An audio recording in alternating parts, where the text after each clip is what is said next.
Magandang araw po sa lahat. Ang Panginoong Diyos ay tinatawag na The Great I Am. Dahil ito po ang pangalan na ibinigay niya kay Moses nang ito'y magtanong sa Exodus 3 verse 14 na kung ano ang pangalang ibibigay niya kapag nagtanong ang Pharaoh at ang mga tao. At yun nga ang tugon, I Am.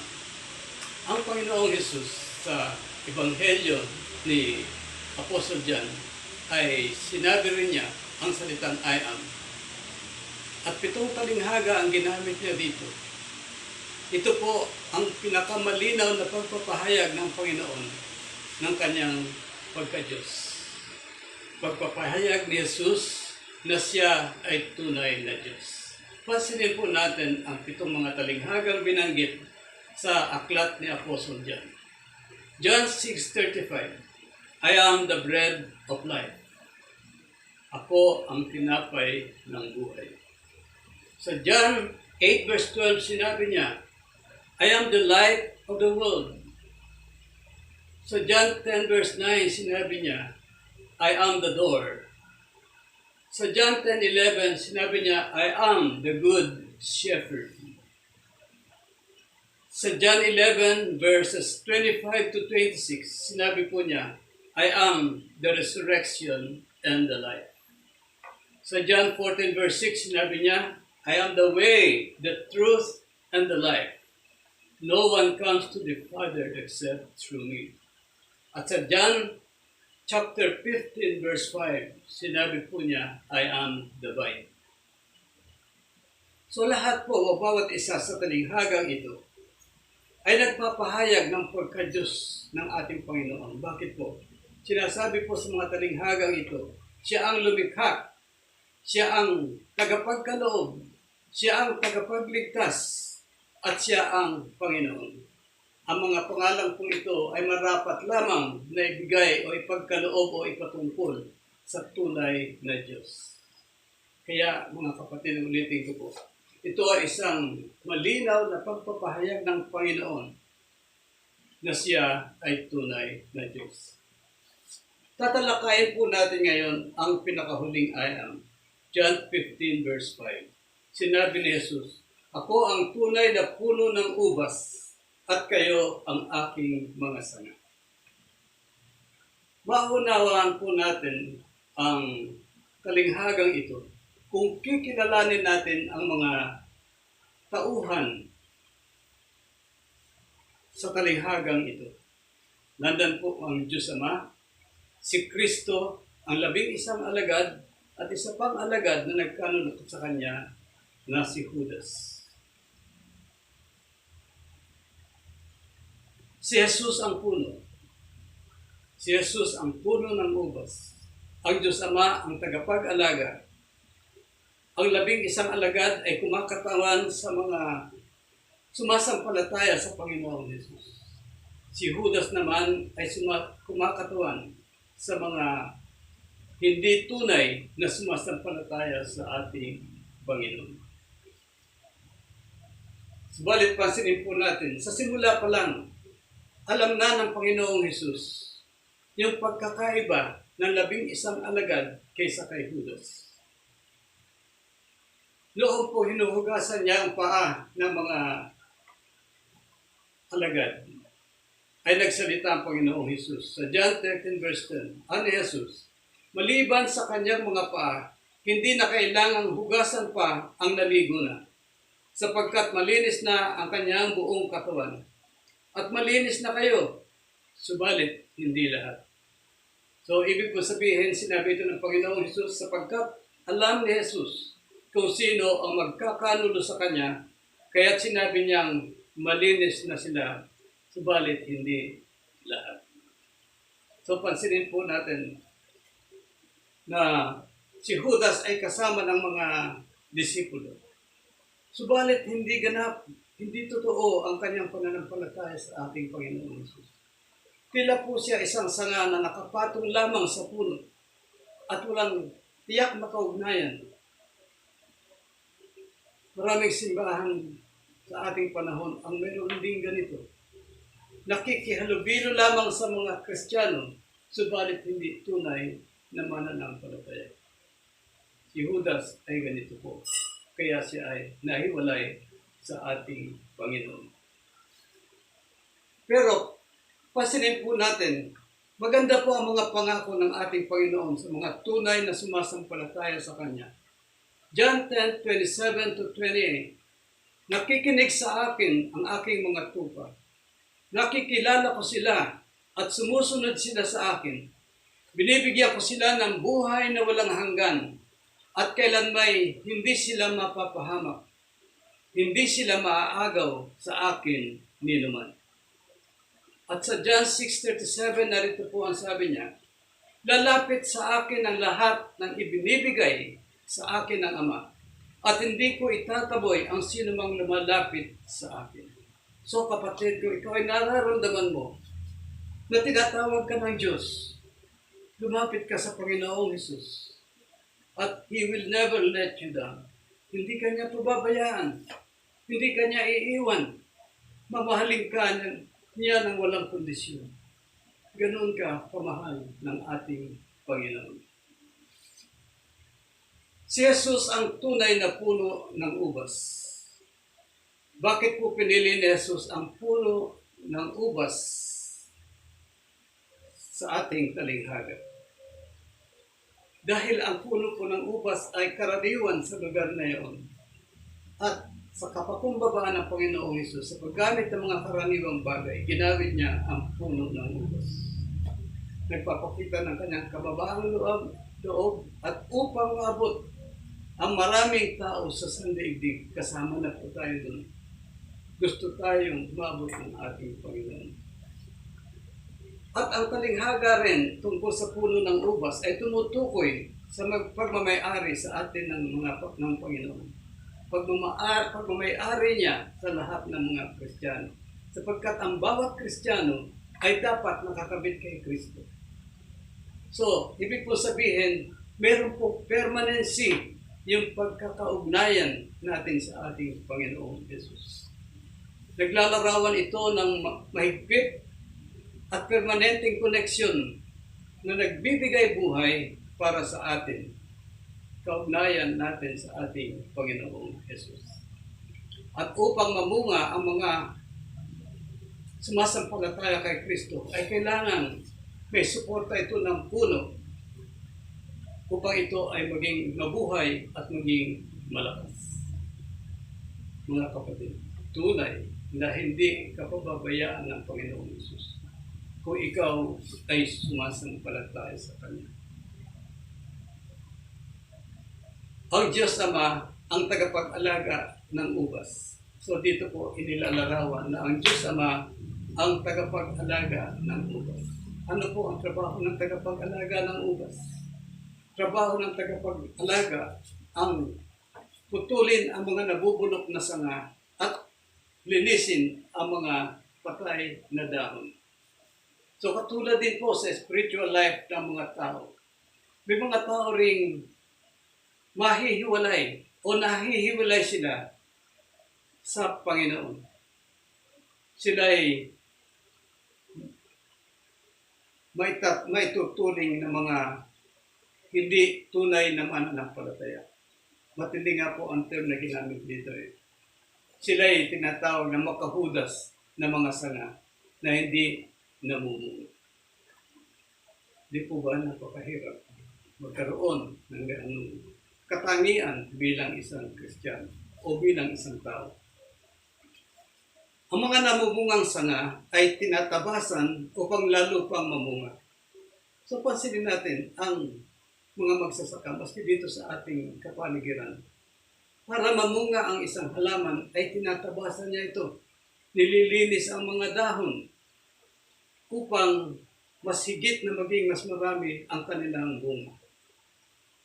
So kapag ikaw ay Kristiyano, ginagawa ng Panginoon ang pagtatabas sa ating mga buhay upang tayo ay mas lalong mamunga. At kapag ang Kristiyano ay lalong namunga, ay nanunwalhati ang ating Panginoon.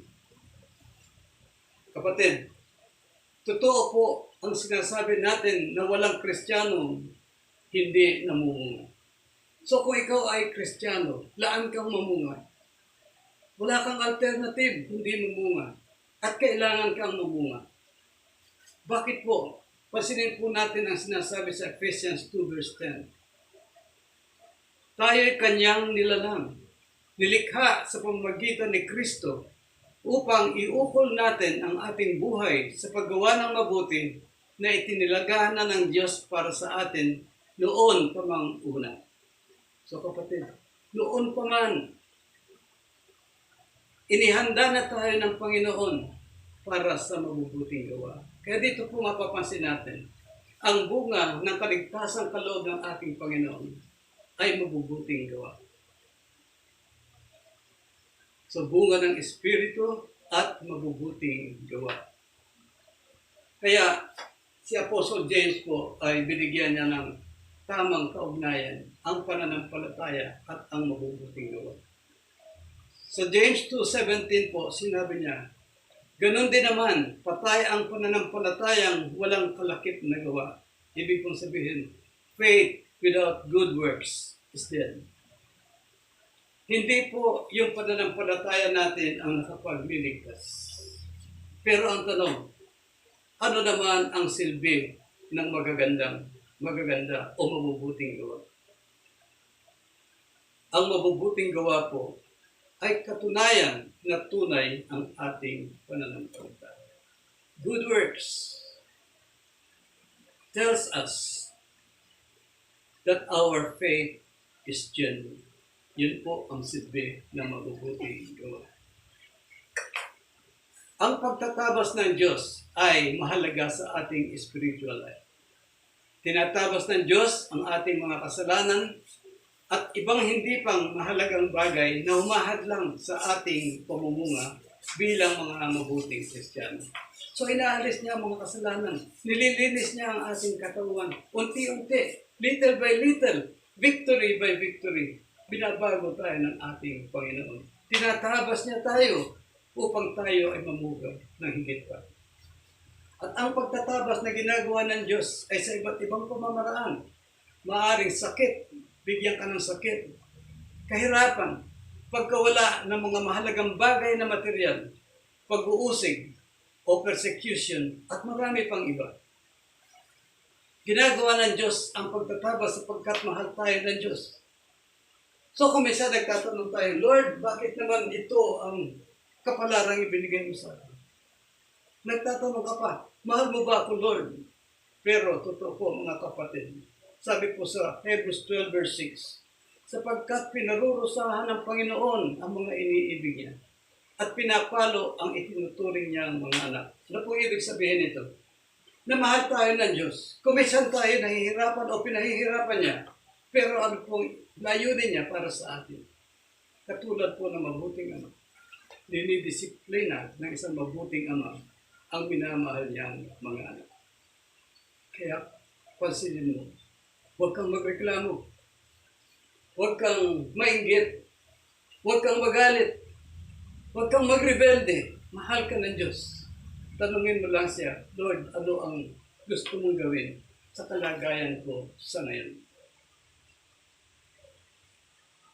Ngayon kapatid, itinuturing mo bang isang pagtutuwid ang nagaganap sa buhay mo ngayon? Ngayon pansinin po natin, may nakamamatay na sakit na namamayani sa ating bansa at iba pang panig ng daigdig. Ang tanong natin sa ating lahat, ano ba ang itinuturo sa atin ng Panginoon sa kalagayan ito? Ano ba ang maaari nating gawin na magpapabago sa ating buhay? Ano ang sinasabi ng Diyos? Ano ang mensahe niya sa mga kaganapan sa ating daigdig sa ngayon? So, kapatid, huwag kang magmukmok, huwag kang magrebelde, huwag kang magalit. Isipin mo na lang na lahat ng pagtabas na ginagawa sa iyo ng Panginoon ay ubunsod ng pagmamahal niya sa iyo. So ano ang pagtabas ng Panginoon? May dalawang bagay po. Ang pagtabas ng Diyos ay ang kanyang salita. Sa John 15 verse 3, sinabi ni Jesus sa mga alagad, Nalinis na kayo sa pamamagitan ng mga salitang sinabi ko sa inyo. So, ibig kong sabihin, ano ang naglilinis sa atin? Yung salitang sinabi ni Jesus. Yung mga salita ng Diyos, yun po ang nananatili sa atin. Yun po ang naglilinis sa atin. At sinabi pa po niya, manatili kayo sa akin at mananatili din ako sa inyo. Hindi makapamumunga ang mga sangang hindi nakakabit sa puno. Gayun din naman, hindi kayo makapamumunga kung hindi kayo nananatili sa akin. So, God wants us to connect with Him. So, ang pagtabas ng Diyos ay ang kanyang salita. Kaya kung nakinig ka at sinunod mo at ipinamuhay mo ang mga salita ng Diyos, ay malinis ka na. At yak lalago ka sa iyong buhay mananampalataya. Bibigyan ka ng paglago ng Panginoon. Palalaguin ka niya upang magamit ka, upang maging pagpapala ka sa marami pang iba. Pangalawa po, gumagamit ang Panginoon ng affliction o yung mga kapait at mga masasakit nating karansan. Ginagamit niya po ang mga ito upang maging maagap ang pagtugon natin sa kanyang mga utos, sa kanyang mga salita. Pansinin po natin, kapag tayo ay nasa gitna ng kahirapan, sa gitna ng mga suliranin, hinahanap natin ang Panginoon. Kung wala nang magagawa ang tao, tayo ay naghahanap ng lakas na makatutulong sa atin. At walang ibang makagagawa noon, tanging ang Panginoon. Kaya kung minsan po, pag tayo nasa gitna ng problema at nagbabasa tayo ng kasulatan, ang mga salita ay tila ba nagluluksuhan mula sa pahina ng aklat at tumitimo sa ating puso. Yumayanig sa atin, nagbibigay sa atin ng iba yung lakas. Huwag kang mangamba, kapatid. Sapagkat tunay na buhay ang salita ng Diyos. Ang salita ng Diyos ay may kapangyarihang magpabago sa atin. Kung minsan mag-iisip ang tao, bakit hindi nababago ng agham ng mga anumang bagay na naimbento ng siyensya? Pero tanging ang Diyos ang nagpapabago sa kalooban ng mga tao. Ang pagtatabas na ginagawa ng Panginoon sa atin ay naglalayong maging mabunga ang ating spiritual life. So anong layunin? Bakit tayo nakakadama ng mga kahirapan, ng mga pagdidisiplina ng ating Panginoon? Ang layunin po nito ay maging mabunga ang ating spiritual life. Kung hindi tayo namumunga, there is the risk na tayo ay mahiwalay sa Panginoon. At ulitin ko po, walang Kristiyanong hindi namumunga. Dahil tayo po ay tunay na ginawa upang mamunga. Kung may bunga ka naman, magala ka. Sapagkat ang ibig lang pong sabihin noon ay naging mabisa ang pagtabas na ginawa sa iyo ng Panginoon. Naging mabisa ang pagdidisiplina ang ginawa sa iyo ng Panginoon. Kaya mga kapatid, ano po ang marapat o nararapat na tugon natin? What is our proper response to the metaphor that Jesus is the real vine? For us Christians, ano po ang proper response? Makinig po tayo, sumunod, at ipamuhay natin ang salita ng Diyos. At kung tayo sumasapit sa oras ng pangangailangan, sa oras ng suliranin, sa oras ng mga pagsubok, ano po ang dapat natin itanong sa Panginoon? Lord, ano po ba ang itinuturo mo sa akin sa ganitong pagkakataon? Sabihin mo po, Panginoon, ituro mo at tatalima ako.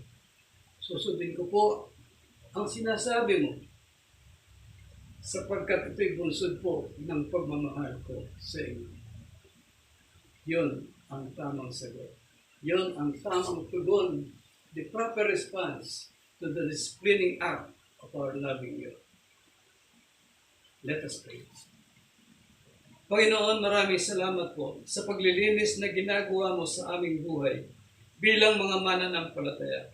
Salamat sa mga pagsubok na nagpapatatag sa amin. Salamat sa pagdidisiplina na nagtutuwid sa amin. At salamat sa walang kondisyon at walang hanggang pagmamahal na iginawad mo sa bawat isa sa amin. Tunay na ang Panginoong Hesus, ang tunay na punong dapat naming kapitan. Kinikilala po namin ang Panginoong Hesukristo na siya naming buhay na Panginoon at tagapagligtas. Amen. Magandang araw po muli.